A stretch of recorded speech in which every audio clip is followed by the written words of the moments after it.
on today's Locked On Angels. Okay, we finally got some news on the lockout. Let's get you updated so you know where the negotiations are at. Plus, we got to look at the Angels minor league signings. We just saw another one get signed by the Halos, and plus an update on what happened in the Hall of Fame last night. That's right now on Locked On Angels.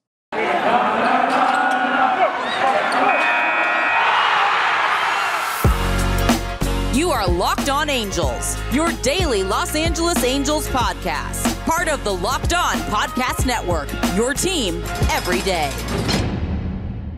Hey, what's up, everybody? Welcome back to Locked On Angels, part of the Locked On Podcast Network, your team every day.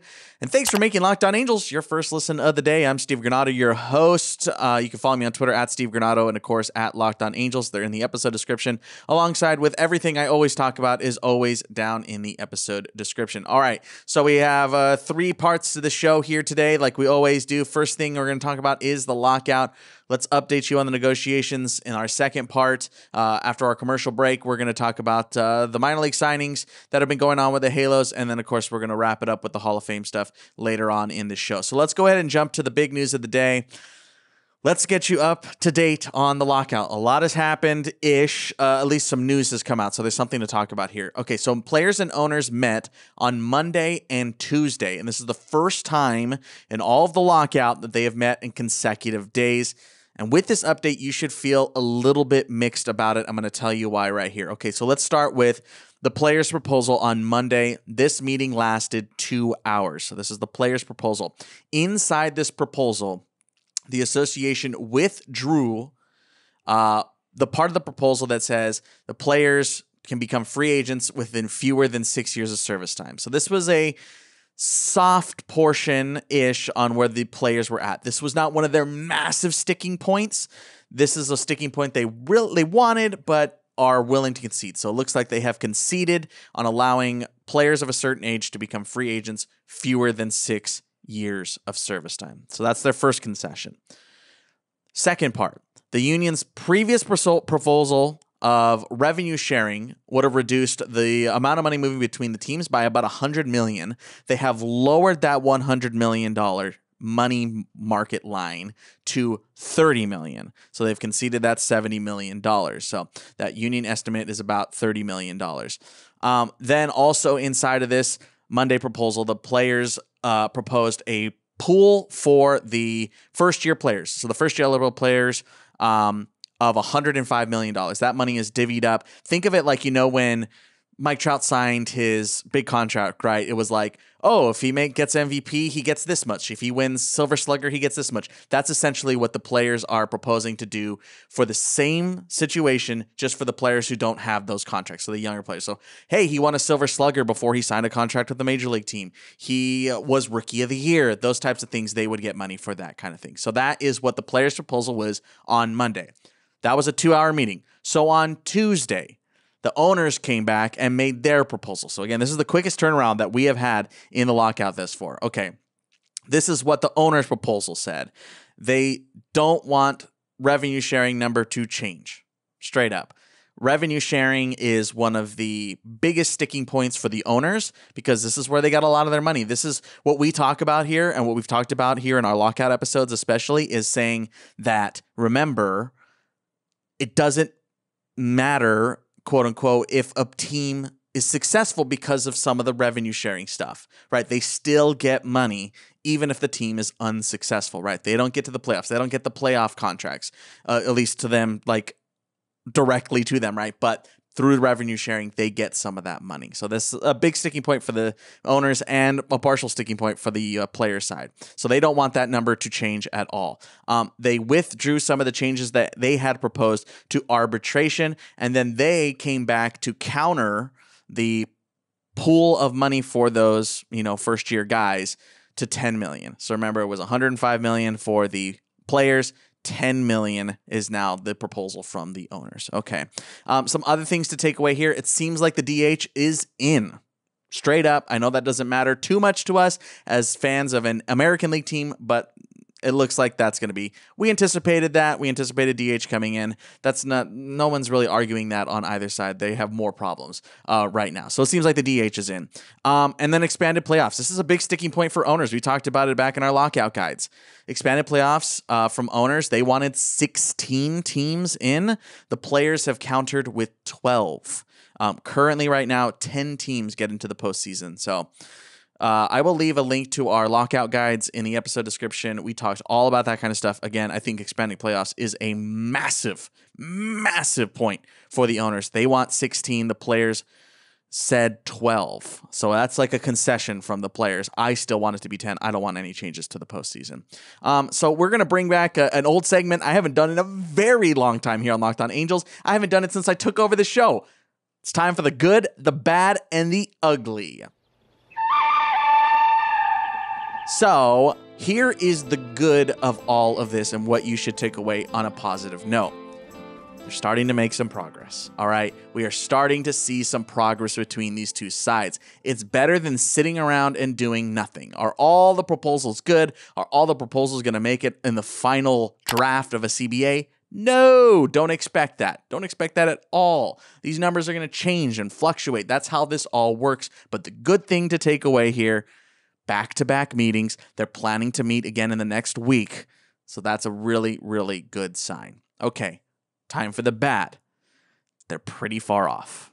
Not going to lie, I never sugarcoat it for you folks. They're pretty far off right now.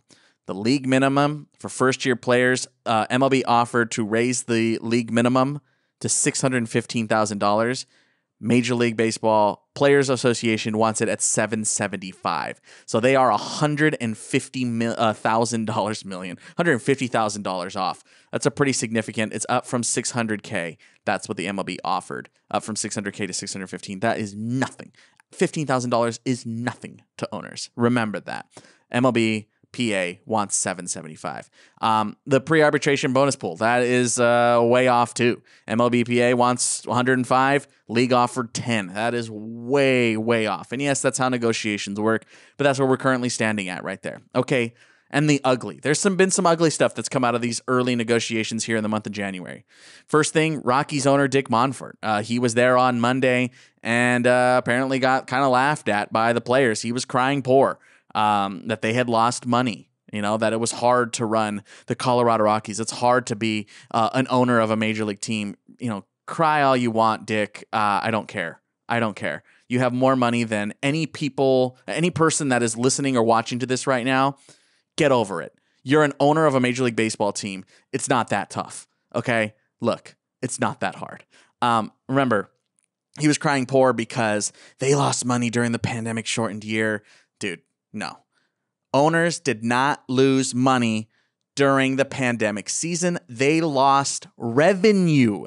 There's a massive difference there. They didn't lose money. They lost revenue. They lost, quote unquote, money on what they thought they were going to be getting for a regular season. They still got plenty of money from TV contracts. That's where they make all their money, TV contracts. You watched TV in 2020, didn't you? You turned on Fox Sports West in 2020, or Bally Sports, or whatever it was on. I think it was Fox Sports at that time. You watched it. You paid to the MLB at Bat app. They got money. They didn't get as much money as they wanted. Another sticking point here, or bad news, is MLB apparently has expressed willingness to lose games. That sucks. That really hurts for us, the fan, right? That the MLB is willing to lose games, apparently. Ugh, hate that, don't like that, and that really does not bode well for negotiations. And then one other thing that's kind of fallen out of this a little bit is because of that arbitration player pool I mentioned. I've seen a bunch of writers not stoked about this situation. Fabian Ardaya, Kyle Glazer, Emily Basiglieri, Susan Slusser. They're not super stoked about this because they don't like, the owners, or the writers rather, don't like tying writers' votes to salary raises, right? Just like incentives and contracts like we talked about.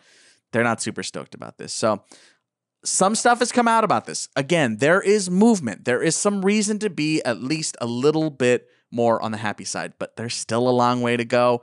Are we going to make it to pitchers, catchers on time?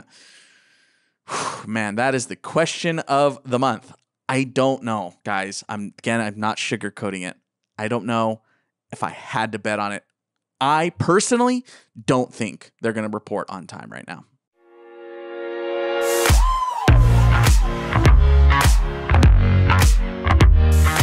It's the new year, so that means New Year's resolutions. And if yours is about getting fit or eating healthier, make sure you include Built Bar in your plan. Built Bar makes it easier to stick to your resolution because it tastes so good you'll actually want to eat it. Here's an idea for you. Go to all your secret treat stashes at home, pantry, at the office, in your car, wherever you got them, right? Throw out all those sugary or calorie-filled treats and replace them with Built Bars. So when you're craving a snack or a treat, you can reach for something that's healthy and tastes incredible. Here's the healthy numbers for you. Most Built Bars contain just 130 calories, 4 grams of sugar, 4 net carbs, and 17 grams of protein. I got a promo code for you. You know I do. Built.com. Use the promo code LOCKED15 and get 15% off your order. It's that simple. Promo code LOCKED15 for 15% off at Built.com.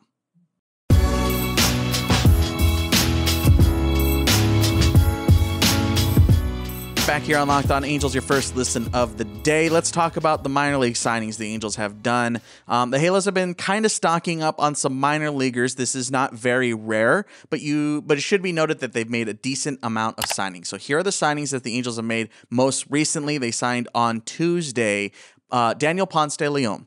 He just turned 30 years old. He's started in the past. He's a right-handed pitcher. He started in the past for a few years, but he was a reliever in 2021. Right-handed pitcher for the Cardinals. He has been there for 4 seasons. Let's meet Daniel Poncedeleon. You may have heard this name in the past. We don't really cross with the Cardinals very often, but he's a local kid, Anaheim native. Went to La Mirada High School, made a stop at Cypress College before he went to U of A and a couple of other colleges. This guy's been through the ringer. Quite literally has been really through it over the last couple of years. In 2017, he took a line drive to his head while pitching for AAA against Iowa, and he took a line drive straight to the dome, got carted off, and then went into emergency brain surgery.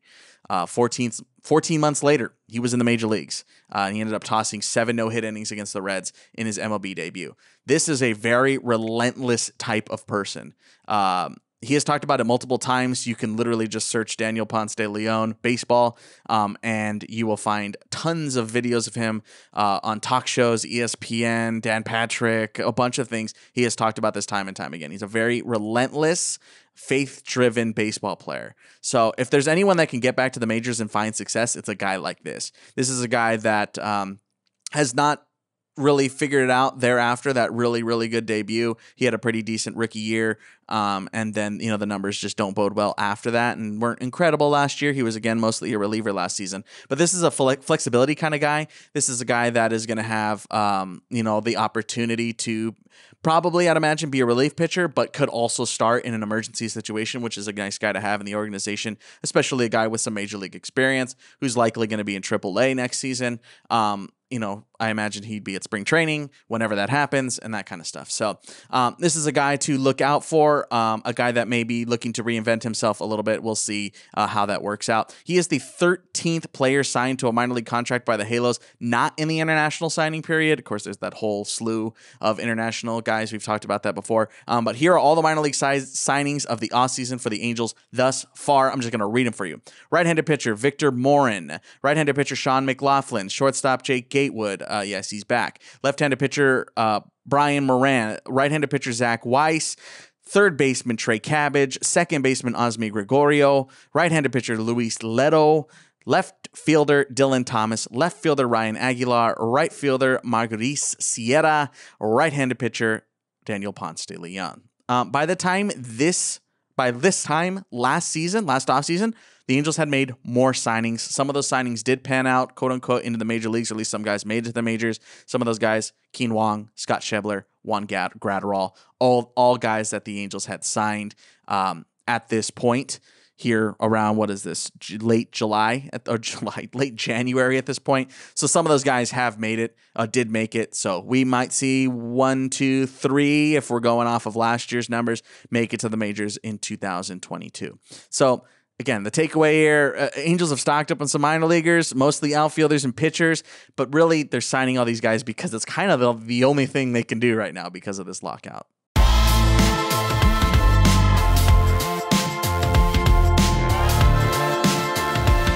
BetOnline would like to wish you a happy new betting year as we continue our march through the NFL playoffs. BetOnline remains the #1 spot for all the sports wagering action for 2022. New year, new updated desktop and mobile website. Sign up today and receive your 50% welcome bonus on your first deposit. Just use the promo code LOCKEDON to get started. Football, basketball, hockey, boxing, UFC, your favorite Vegas casino games, they got it all. So don't wait to take advantage of all the amazing offers available for 2022. BetOnline is the fastest and easiest way to wager on all your favorite sports. BetOnline, where the game starts.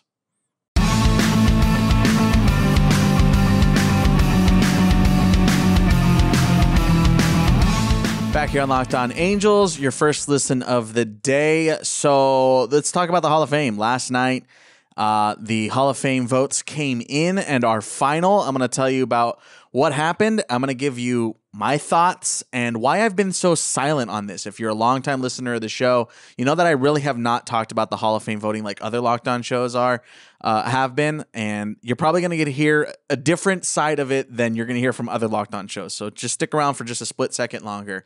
So here's what happened last night. There's only one new Hall of Fame inductee. David Ortiz got in with 77.9% of the vote. We're going to get to the big hitters in just a second, but as far as the former Halos who were on the ballot and didn't get in, Torrey Hunter finished with 5.3% of the vote, Bobby Abreu with 8.6%, and then two former Halos did not reach the 5% threshold to stay on the ballot. That's Mark Teixeira, thanks for Mike Trout, by the way, and Tim Lincecum, who had obviously a very shortened stint at the end of his career with the Halos. So only one inductee, right? David Ortiz, by the way, you want to connect it to the Angels again, won the Home Run Derby out at Angel Stadium when the All-Star Game was here. So I was at that Home Run Derby, had a whole bunch of fun, went to FanFest that year. Drop a comment down below and hit that like button, by the way. If you're at that FanFest and that Home Run Derby or All-Star Game, I had a whole bunch of fun when that happened. But okay, so the obvious ones, right? No Bonds, no Clemens, no Curt Schilling, no Andrew Jones, no Gary Sheffield, no Manny Ramirez, no Omar Vizquel, no Sammy Sosa. There's a lot to take away here, right? And you've probably seen over the last, whenever you're watching this or listening to this, 12 hours, it's been a frenzy of takes and writers are bad and this and that and it's broken and there's no integrity in the Hall of Fame. So, okay, let me get to why I have been so silent on this. I have literally talked about the Hall of Fame on this show one time for like 3 minutes, and there's a very specific reason why. It is so out of my depth, and not in the case that I don't appreciate the Hall of Fame or follow the voting or ever want to visit. I've never personally gotten a chance to go out to Cooperstown. But here's the thing. This voting in players to the Hall of Fame is an impossible job. It just is. It is an imperfect system. There is no ifs, ands, or buts about it. Players get missed. The whole Negro League stuff that finally sort of got fixed. There are just like so many things wrong with the Hall of Fame, and there is no way to fix all of it. It is never going to be a perfect system, okay? And I'm not sitting here and I'm not going to say what's right and what's wrong, okay? Because there are valid arguments on both sides. Like there just straight up is. You could 100% make the case, no PEDs, boom, okay. And like, I can't argue with that. I can't. Then you could also be on the same side. It doesn't matter that he took them. Look what he did anyway. Bonds. I get it, dude. Like there is a million ways you could look at it, right? And both sides have very valid arguments. So I can never, I don't want to say fault somebody for not voting people in, but I'm never going to go out of my way to just be like, ostracize one writer or a group of writers or however. It's impossible. It's impossible to make everybody happy, and it's tough, dude. It just straight up is. I'm not even going to sit here and say, because I don't know if Bonds should be in. It's hard. And I feel like there might be some fans out there that might be feeling the same way, right? There's no denying Barry Bonds is a good baseball player. But the problem is yes, if you are worried about like legacy, cheating, steroids, whatever, like we are going through this right now, right? Because these are like this class and like the last couple of classes, these are the guys that went through it, right? And it's something that baseball has never had to deal with. So we're all learning how we're dealing with it, and we're learning how writers are dealing with it. So is Barry Bonds a Hall of Famer? Dude, I don't know. Is Roger Clemens? I don't know. And I feel like there might be some fans out there that might be feeling the same way. I can say Torrey Hunter's not a Hall of Famer. I know that much, right? And that's no knock on Torrey Hunter. Look, he got 5.6% of the votes. That's incredible. Congratulations. That's a miraculous accomplishment of all the baseball that is played and all the players that have come across to get 5.3% of the vote. Dude, congratulations. That is an amazing accomplishment. Bobby, congratulations. That is amazing. 8.6%. I don't know, man. It's a very tough job. And again, I'm not going to stand on either side of the argument. You might think that's a cop-out, but it's because I genuinely don't know how to feel about these things. Let me know in the comment section here on YouTube or tweet me at @LockedOnAngels. Are you conflicted like I am? Like, does it feel weird? Because, like, you understand the talent and you understand how they played, but you also realize that there is some underlying problem there in just voting for a certain player. I want to know what you guys think. Be respectful of each other. I know that this can be a very touchy subject. Luckily, no Angels were involved in the making of this film. But yeah, and one last note on this before I run away today. Voting them in, I will say, voting these players in, down the line, it gets lost. The problems, right? The problems of like whatever problem it is. Like, let's take like Camp Anson for instance, right? The like racist problems that are in the past get lost when they're on the plaque. Just says they were a great player, did this, this, and this, right? Those are the things that kind of get lost, and that's where I see like, okay, in the future, down the line, like it gets messy, man. It's not an easy system. It's not a perfect system. It's tough. It's a very tough job. But again, let me know in the comment section or shoot me a tweet at @LockedOnAngels, or of course you can give me a phone call, 714-409-6396. Please be respectful. This is a very touchy subject for a lot of people, and we want to make sure the Angels community stays respectful of each other. But I do want to hear what you guys have to think about this. Thanks for checking out Locked On Angels, for making us your first listen of the day. For your second listen, check out Locked On Bets, your daily one-stop shop for all your gambling needs. Locked On Bets, hosted by your boy Q, with expert analysis and insight from Lee Sterling.